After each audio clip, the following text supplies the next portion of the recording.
Hello friends, welcome to Vismaya. நம்ம இன்றைக்கி பார்க்க போகிறது கொள்ளு தோசை தேங்காய் சட்னி. வாங்க பார்க்கலாம். இட்லி அரிசி 2 கப், கொள்ளு 1 கப், கருப்பு உளுந்து 50 கிராம், கொஞ்சம் ஒரு 2 டேபிள் ஸ்பூன் வெந்தயம். இது எல்லாம் கழுவி ஊற வச்சுருக்குறோம். 5 மணி நேரம் நல்லா ஊறி இருக்கு பாருங்கள். இப்போது மிக்சியில் அல்லது கிரைண்டரில் மாவு அரைச்சி எடுத்து வச்சுக்கலாம். எல்லாம் ஒன்றா போட்டு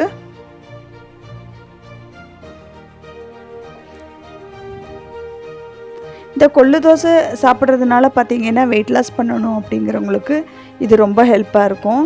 அதுவும் இல்லாமல் கொள்ளு தோசை வாரத்தில் ஒரு நாள் சேர்த்துக்கறனால ரொம்பவும் சத்தானதாகவும் இருக்கும். கொஞ்சமாக தண்ணி விட்டு மாவு அரைச்சி எடுத்துடலாம். பாருங்கள், மாவு ரெடி ஆயிடுச்சு.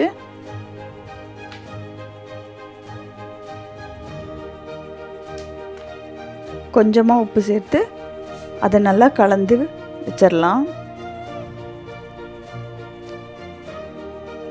நைட் டின்னருக்கு இது செய்யணுன்னா சாயந்தரம் இதை அரைச்சி வச்சா ஒரு 5 மணி நேரம் ஊறணும். அப்போ தான் தோசை நல்லா வரும். பாருங்கள், 5 மணி நேரம் ஊறிடுச்சு. நம்ம இப்போது தோசை போட்டுடலாம். இது ரொம்ப தின்னாக வேணும்னாலுமே அந்த மாதிரி பேப்பர் மாதிரியும் போட்டுக்கலாம், இல்லை மீடியமாக வேணும்னாலும் போட்டுக்கோங்க.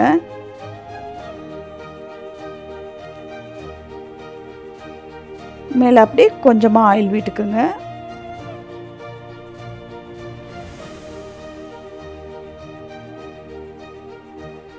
ரொம்ப நல்லா கிறிஸ்பியாக ரெடி ஆயிரும். பாருங்கள், எடுக்க நல்லா ஸ்மூத்தாக வருது.